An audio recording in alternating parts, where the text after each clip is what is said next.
What's going on, guys? Welcome back to No Reserves Radio.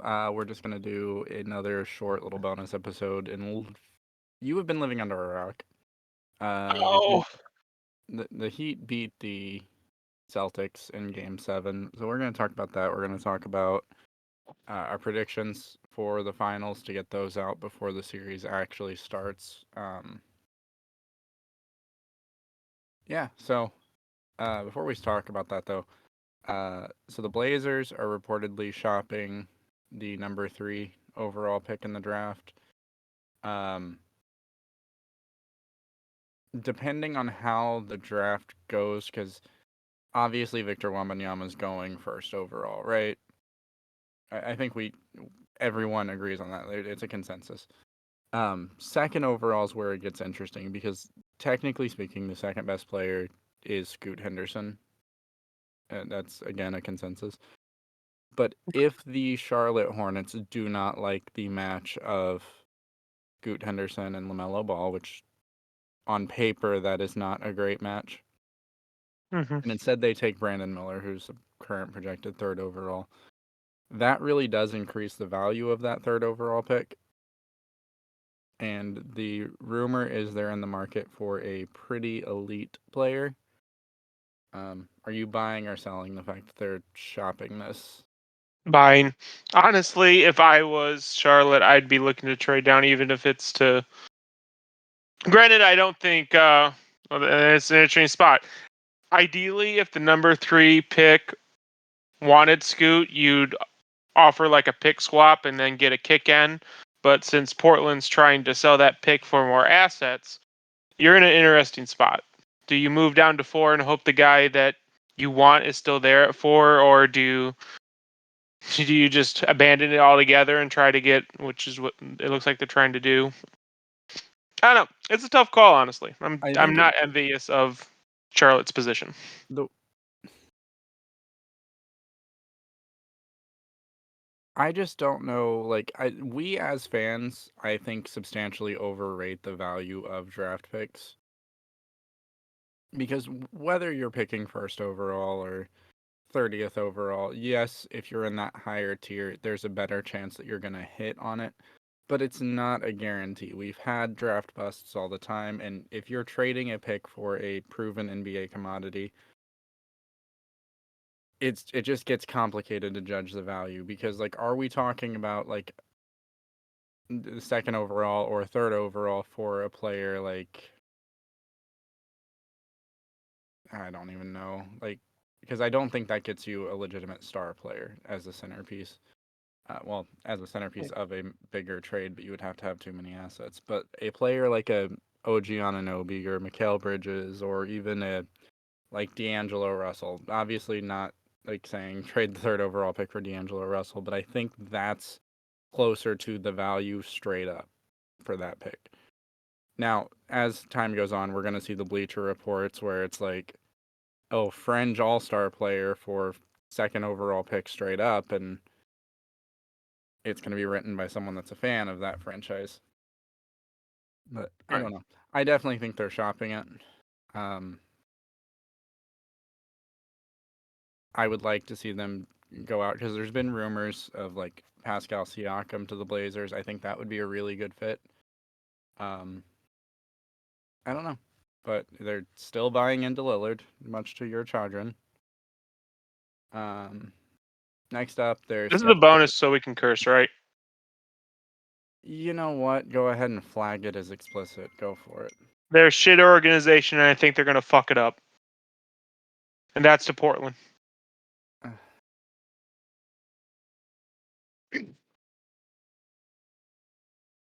Go on.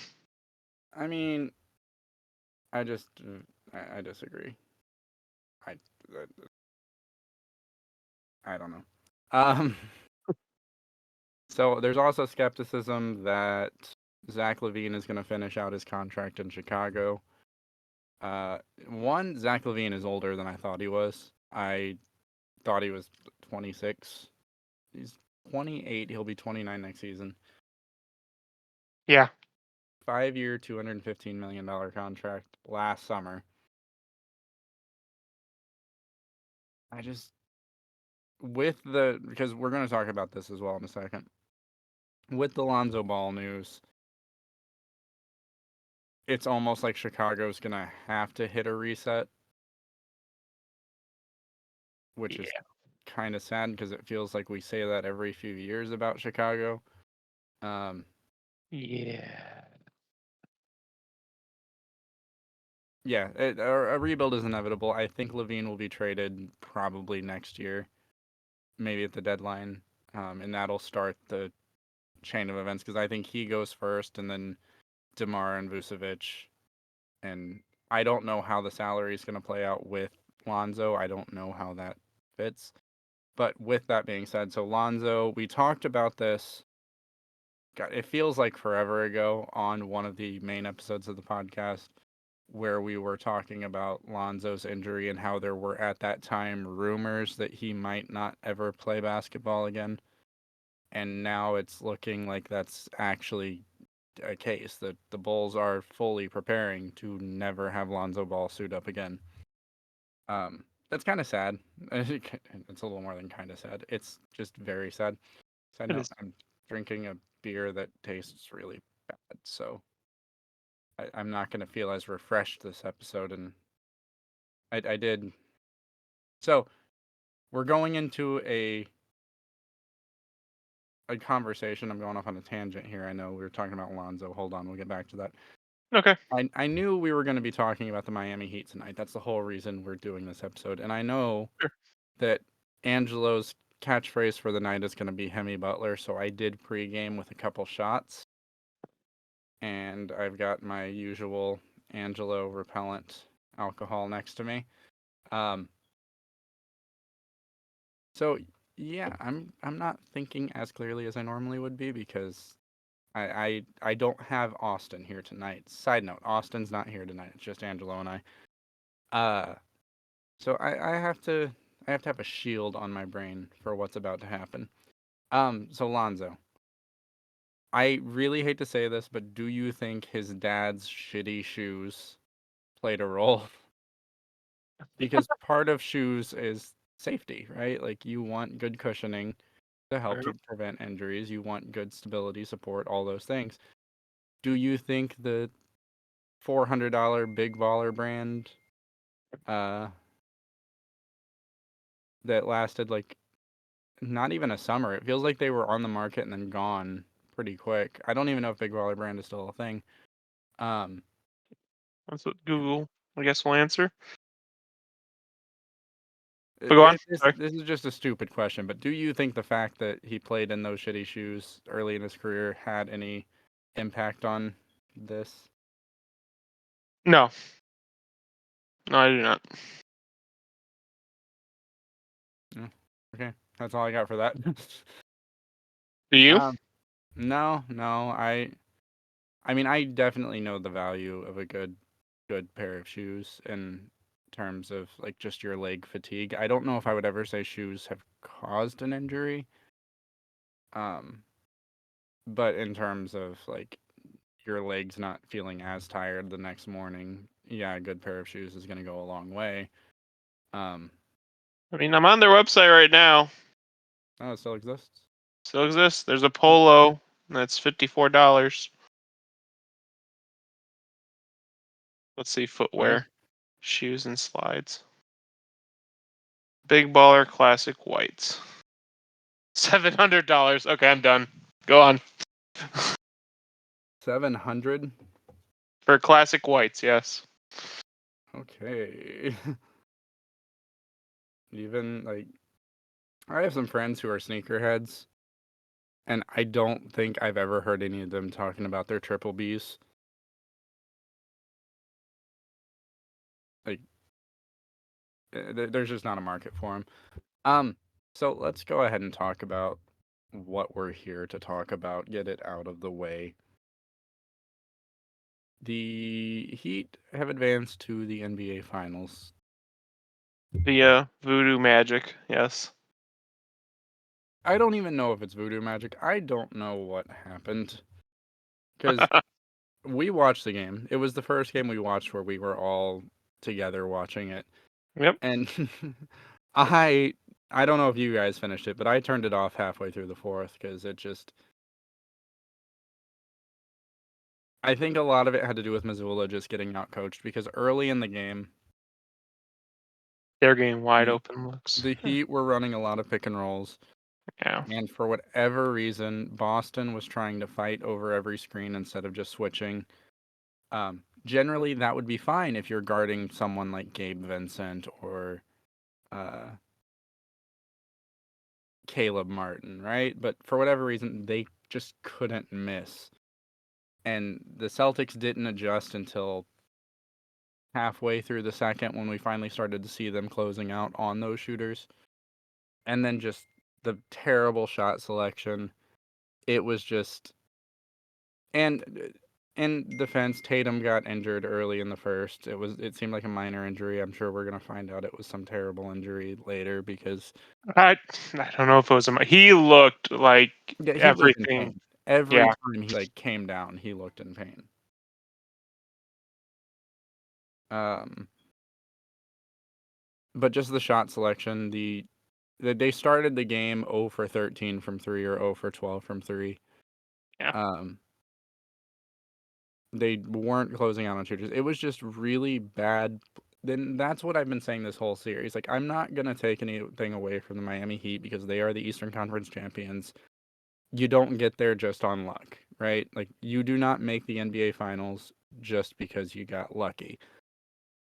But I will say the Celtics just played bad. It wasn't that the Heat were playing amazing defense. They were playing great defense at certain parts, but the Celtics could not buy a three. They were wide open, missing all these shots. And I think that really is ultimately what played into it.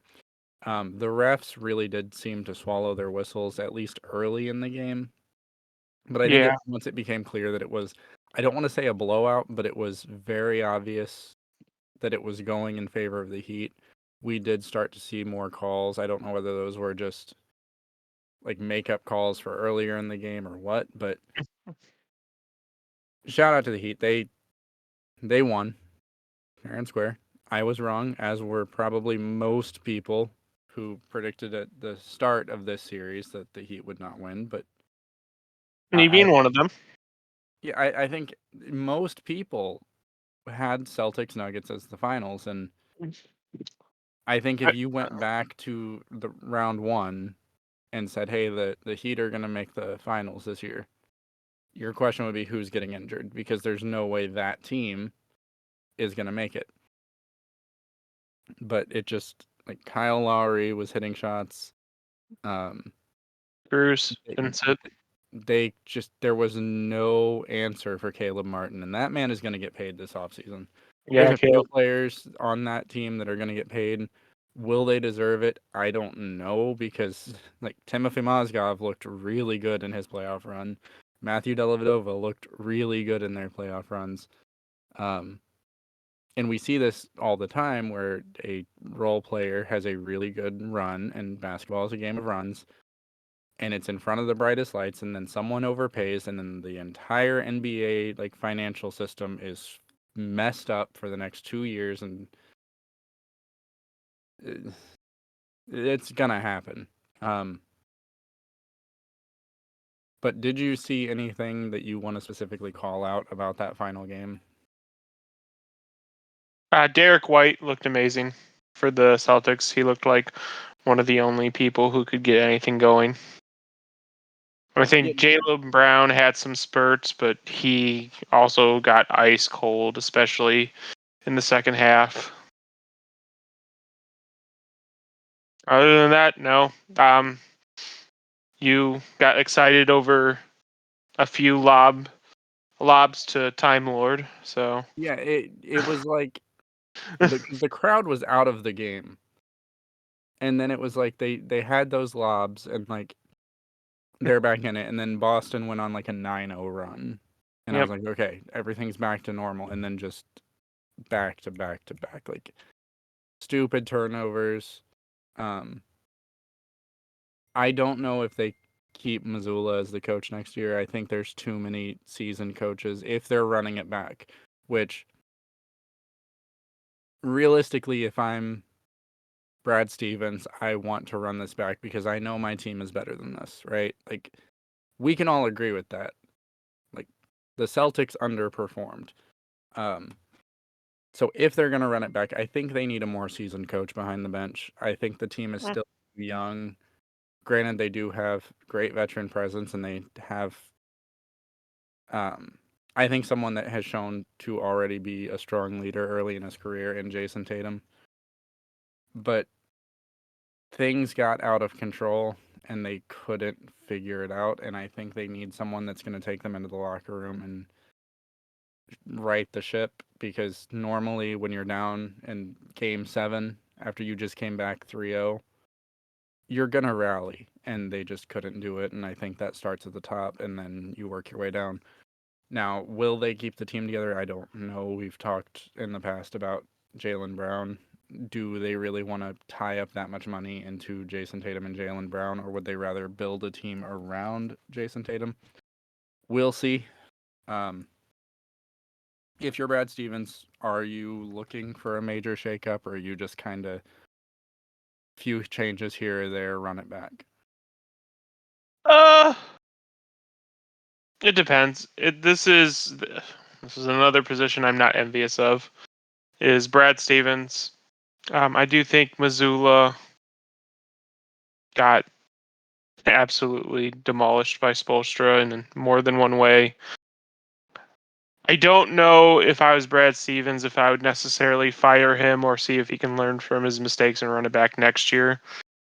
But at the same time, you don't just have like, okay, that failed playoff run is what I'm looking at. You also mentioned the time is coming closer and closer where they have to decide, do they want to pay both Tatum and Brown, or do they want to just build with one? So I think whatever decision you do, that person also has to be on board with whatever you're planning, whether you're planning to trade Brown or you're planning to keep them both. So I don't know. There's going to be a lot of turbulency in Boston in the future because I could see a lot of paths where this does not turn out well. I generally agree, and you're not going to hear me say I agree with Angelo very often. Um, If it was me, I might keep Missoula, especially if he's on board with whatever Stevens is planning for the future. but how young this team is, I'm just not. Maybe it's my 2K brain thinking I'm just not comfortable blowing it up just yet, especially when you're one game away from the NBA Finals. Yeah, but you did lose to And Miami. and realistically, you were the better team. You just played horrible. You did. Um, You did. what did you like and dislike from the Heat side of things? Um, honestly, I liked Spolstra's and the Heat's ability to get their shooters open. As you know, I am a big fan of spacing and opening lanes for drivers or opening lanes for shooters, and it seemed like once it was obvious that Caleb Martin was going to be hot, he ran some pick and rolls specifically to get him open. He got a lot of shooters in good spots. I think Jimmy did what Jimmy had to do. I just think they played very well. I know you think it should be a rout for Denver, but honestly, I mean, I we'll get to that we'll conversation. get okay, we'll get there. But I I We'll think get to that there's conversation. I think there's one thing that has me worry about Denver. But go on. 6%er. Angelo is a 6%er. We'll cover that here in a bit. Um, yeah, for me, I just really liked what I saw from Miami. I don't know how I saw what I saw, but there's just something about a team when a team is shooting like in rhythm like they were, where every time the ball goes up, you as a fan looking at it from the side can see if that's going in. Because like if you're actually shooting the ball, when you release it, you can feel it, you see it, and you're like, okay, yeah, that's going in. You can't really do that from most shots when you're watching on TV. It's very hard until it hits the rim or goes through the net. But every single shot they were taking, and they were taking contested threes. They weren't just wide open looks, and that's what I think was so impressive. Is you would have Derek White in uh, Caleb Martin's face after a screen, and he just drained it. And the moment it left his hand, just perfect form.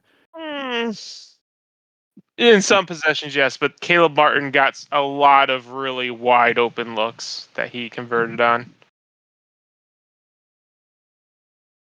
But go on, sorry. Um, I thought they played really well defensively.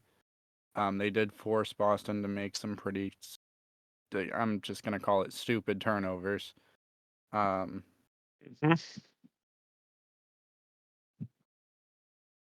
and I just overall like Bam didn't seem to really like he was solid, but he didn't like steal the show like I expected him to when they won.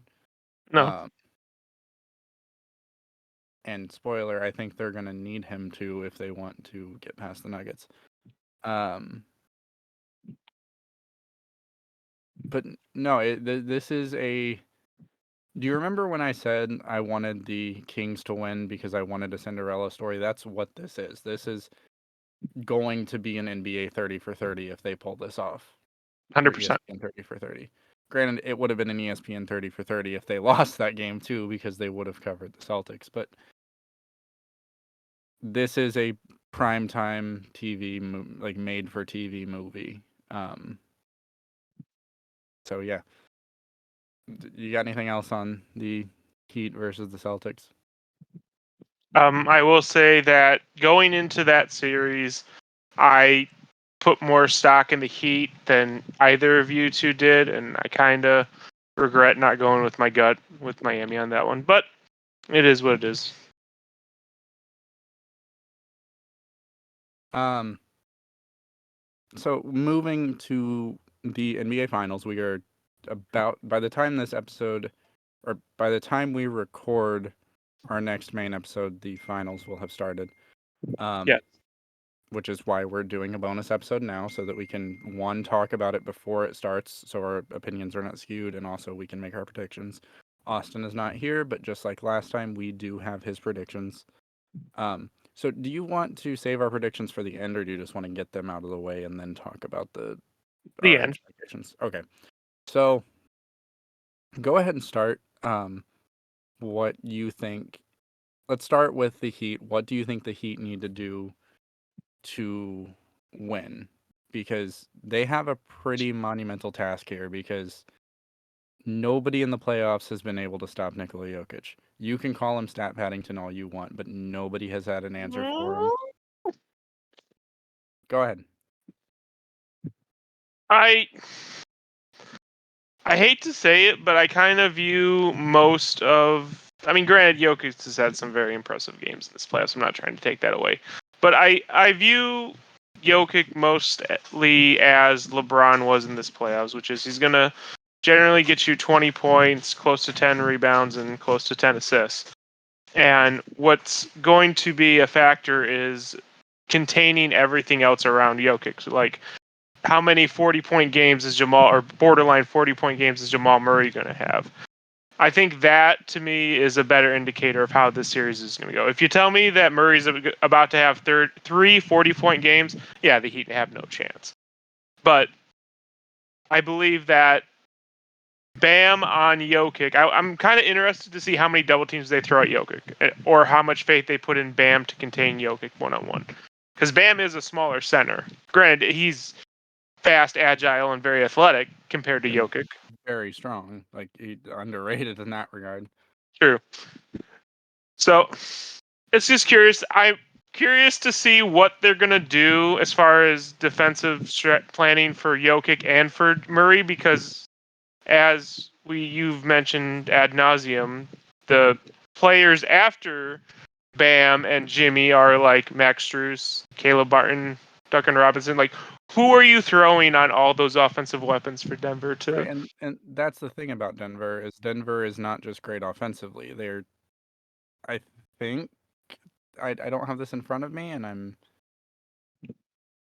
I don't want to say this incorrectly, but I'm the stats guy. I You are the want stats guy. I want to say the Nuggets were the number one defense. I could be way off, but that sounds right. I I'm don't think you're ten. way off if you're wrong. They're near the top. Yeah. Um, I'm pulling it up now while we're talking.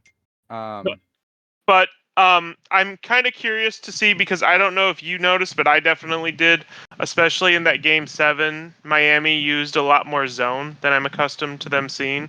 So I wonder if they try out the zone versus Denver and see how it works with rotations, and see if Denver destroys that or not, and go from there. the Nuggets I were think 15. offensively, Denver should give Miami more fits than Boston did, which I don't know. Maybe Miami could also degrade Denver to a lot of silly shots on offense. I don't know. Actually, apparently, the Nuggets were middle of the pack. Really, Yeah, they were 15th. It felt like they were higher for some reason, but I think I'm thinking of last year. but yeah, that's as far as Miami defending Denver. Now Denver on Miami, I'm curious to see that as well, because 15 kind of sounds right, because Miami's Denver's players, like, individually aren't great defenders. Like, I don't consider Jamal Murray a great defender.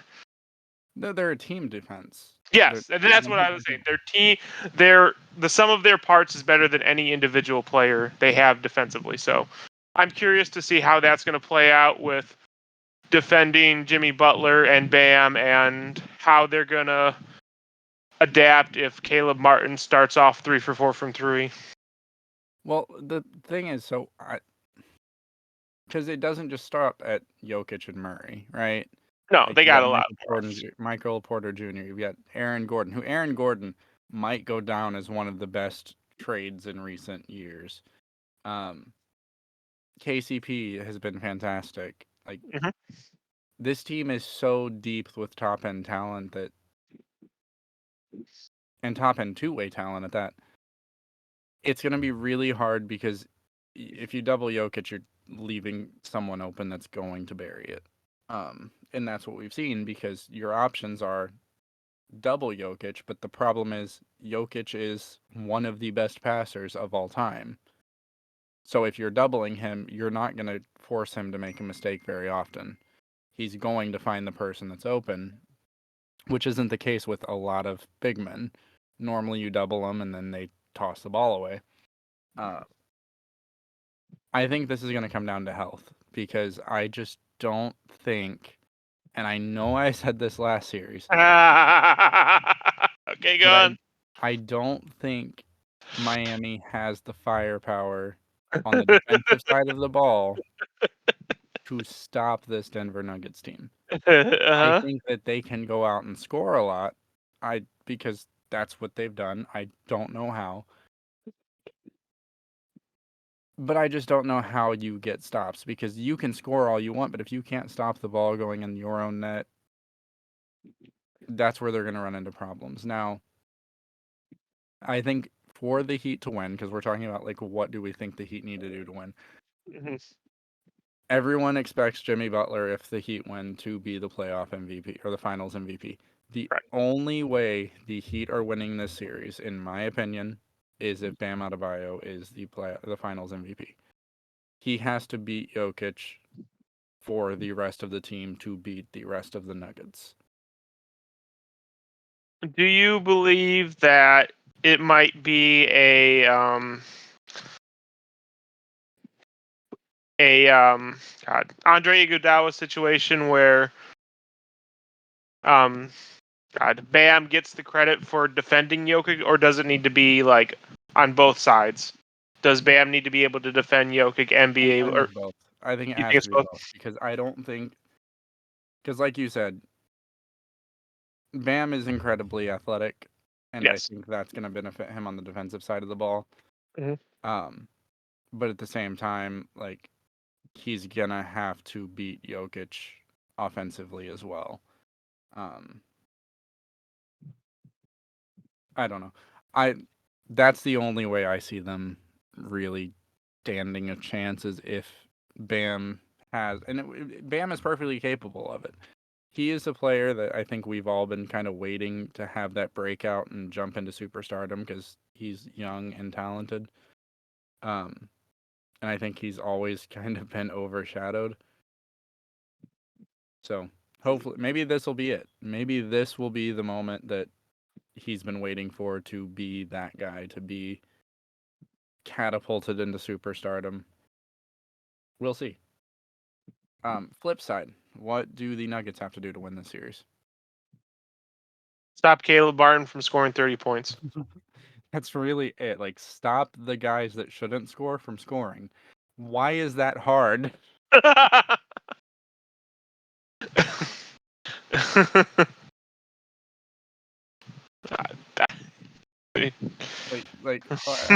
Hold on. Out of all this time, I have not looked this up. I have not looked this up. Well, you gonna look up Miami's record when Caleb Martin So I'm scores looking 30 at more? Caleb Martin's career scoring, averaging 8 points per game.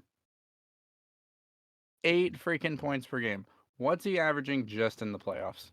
Oh, I gotta pull Basketball Reference. Oh man, this is gonna be rough, isn't it? In the playoffs, Caleb Martin is averaging 14.1, which doesn't actually sound like that much, but there's a 11 for 16 in a freaking game 7 elimination, 26 points, 10 rebounds, 3 assists, 66% from 3-point range on He's been 6 hot. attempts. He's been hot.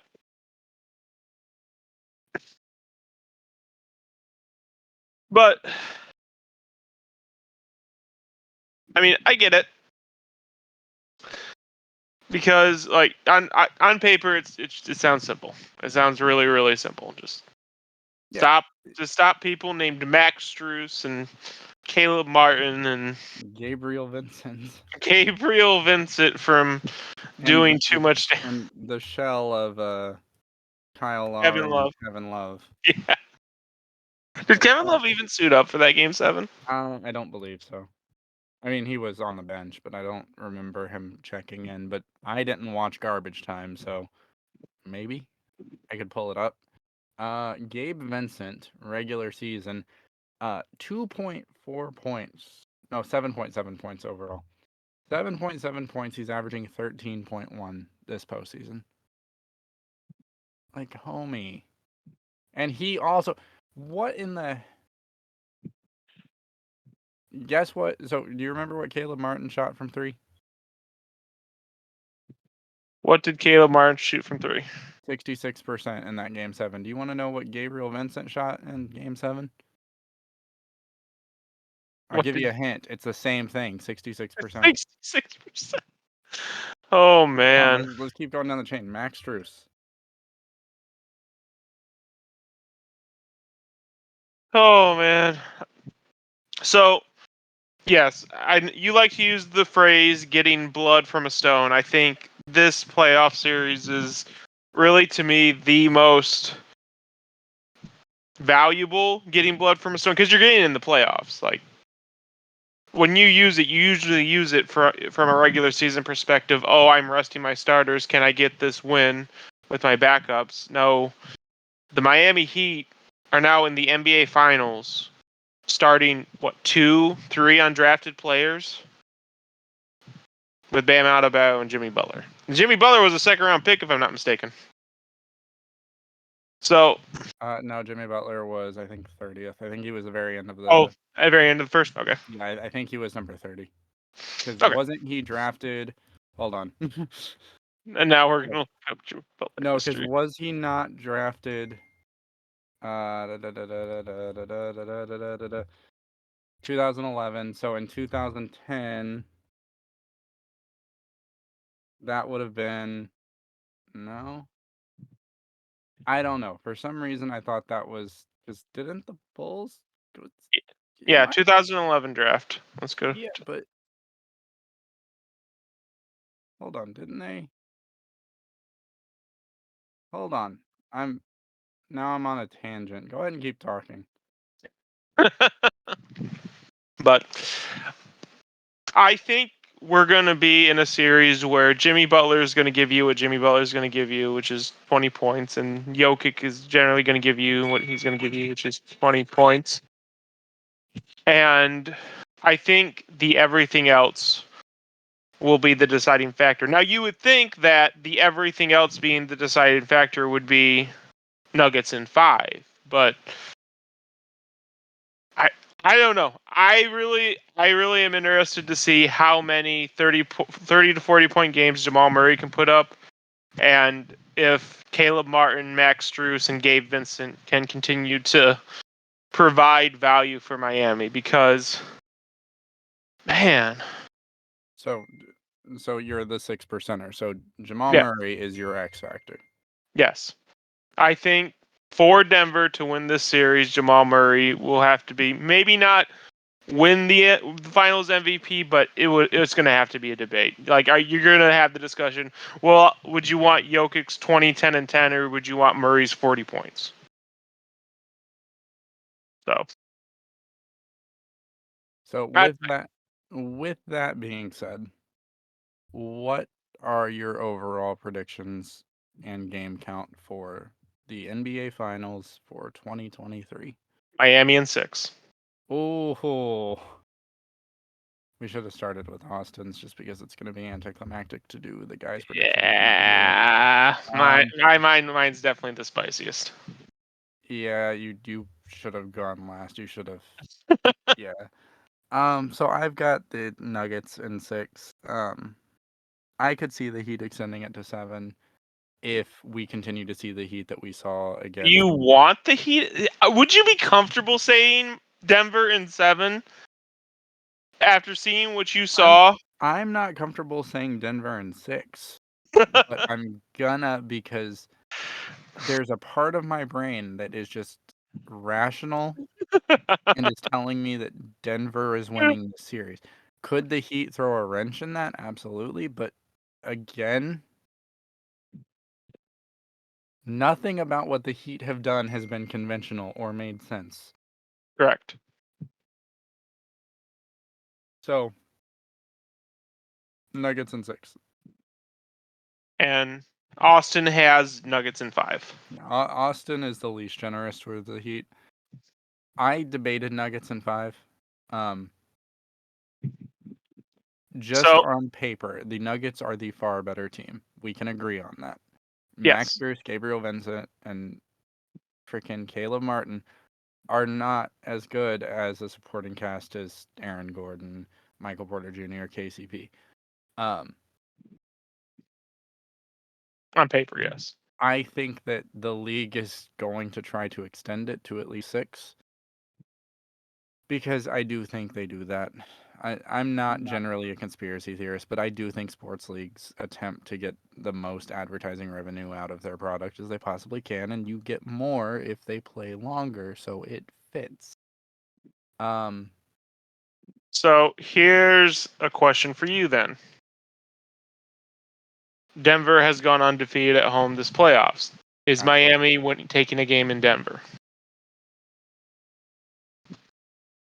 That's a great question. No, no, I don't think so. I I think they're think taking game 1. I think Denver takes games 1 and 2. Miami takes 3, maybe 3-4, and then Denver closes it out 5-6. I think Miami's taking game 1. We will see. Um, I'm just not comfortable putting them above the Nuggets. I just like I might be wrong, but the part of my brain that knows basketball to the extent that I know it, which granted not a lot, I'll give you that. Um, it's looking at these two teams side by side, seeing what they've done in the regular season, and just refusing to accept what I have been seeing. The Heat are a legitimate 8 seed. They are. Like that is where they're supposed to be. And so yeah. So now that they're in the NBA Finals, Jimmy Mhm. Butler top 75, or does he have to win it to get there He has for to you? win it. He has to win it because and it's the reason I'm saying that is because I think we agree that the Heat didn't do anything spectacular in game 7. Like they were shooting well, they were shooting very well. They were shooting a lot of open shots though because the Celtics were just not playing good defense. The Celtics just were not playing good basketball at all. Like I shut it off because it was freaking boring. Like we have this whole drama about the 3-0 comeback and I want a close game. No matter who wins, I just want a real drag out fight where we don't know who's going to win until the last 4 minutes, 3 minutes, 2 minutes, whatever you want it to be. We knew after the first quarter the Celtics were struggling. We knew after the second quarter they're in a lot of danger. And then when they came out in the third quarter, it was over because there was no fight in them. Um, I mean, you felt good about the Celtics at half. I felt good with how they closed the second. I thought that they went on a decent run at the end of the second, but then they came out of the locker room and there wasn't a fight there. I don't think we see that from the Nuggets. And so that's why like the rational side of my brain is saying the Nuggets are winning this because they're not going to fall victim to the same problem that the Celtics ran into. You can Just call it veterans, you can call it better coaching, you can call it the fact that they're going to be playing in Denver and Jimmy Butler is not going to be used to that air.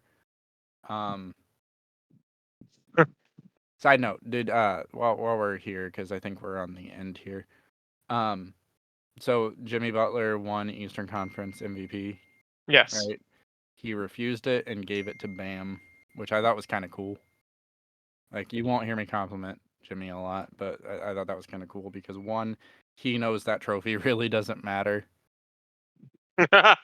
Like that's Jimmy. Like I've talked about the fact that I think Jimmy is too extra.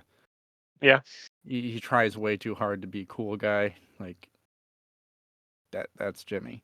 Um, but I thought it was kind of cool because you're giving this trophy to a teammate that a lot of people consider your sidekick, even though you're both pretty close in terms of contribution. Um, so yeah, just throwing that out there. Props to Butler for that one. Do you think? And this is me overthinking, so you know that we've been on the air a long time, well, a decently long time, longer than we thought. Do you think this was kind of a 4D chess by Jimmy to get Bam engaged ahead of what he knows he's going to have to do? Sorry, what? Explain that again. Do you think Jimmy giving Bam that trophy is like a 4D chess move to try to get him engaged and motivated for him to do what he has to do for Miami to win the finals? Maybe.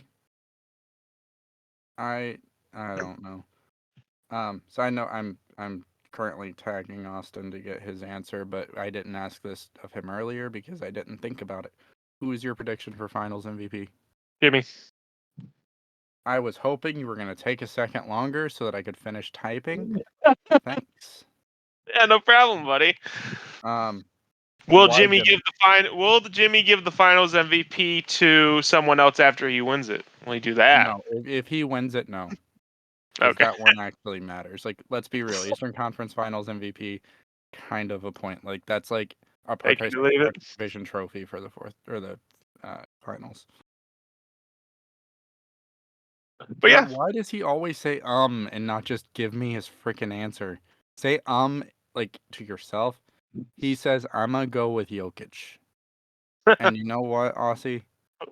You know what, Aussie? I agree with you. I'm gonna go with Jokic as well.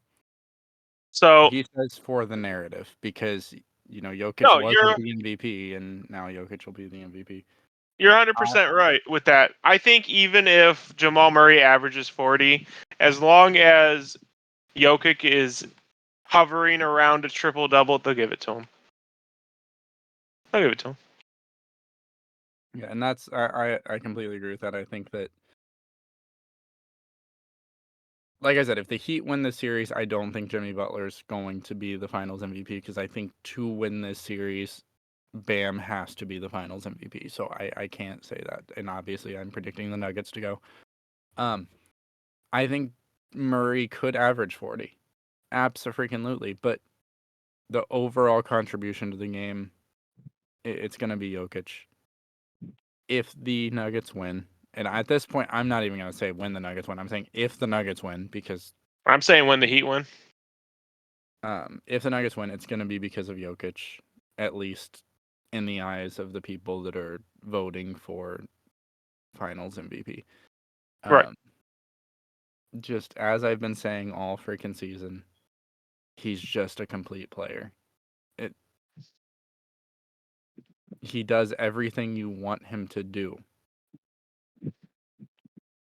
So yeah, Jokic Finals MVP.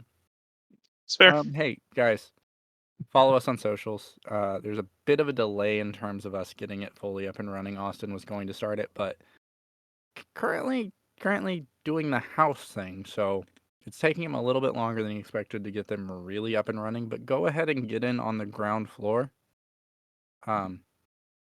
Besides Angelo, we love engagement. It's fun. Most of our engagement thus far is about how much Angelo sucks, and I'm not taking a horse in that fight, but I agree with you. Hmm. Subscribe, follow, Everyone like. loves me. You know that. No, Yeah. no. I'm the main character. Eventually, we've talked more about our plans to go on to a Twitch program thing, which Oh, we're, you we're, want to we're talk about moving that? forward. We're moving forward with it. Okay. I think it's a great idea. We're probably not gonna rush it. It'll be a timeline thing, and we will give you more information as we get closer to doing that. We'll be playing a lot of different games. Ideally, it's gonna start with in 2K, but it'll move into other games that are just more fun, enjoyable things. Because I'm gonna be real with you, and Angelo's gonna disagree with me here. We're not good at anything. Okay. I agree with that. Okay. Normally, Angelo says, "Well, everyone else is," and he tries to act like he's good, but he's not. So it's gonna be more for just the shenanigans. Um, Outside of that, there is preliminary talks to expand the podcast into other channels, whether that be different sports or media or whatever. No Reserves Radio will stay a basketball podcast, but the No Reserves brand could expand into whether it's football or baseball or hockey. I don't know. Pop culture. We'll figure that out when we get there, but we are currently brainstorming that down the line. Again, won't be a super soon thing, but just giving you guys a heads up because if you're listening to the bonus episode, you probably listen to us pretty regularly, and that would be interesting to you. But that all being said, we will see you guys on Sunday. We won't do another bonus episode before then, so this one was already way longer than we thought it to be. So thanks for listening. See you next week. Watch Ren turn the ball over on NBA 2K. A lot, and watch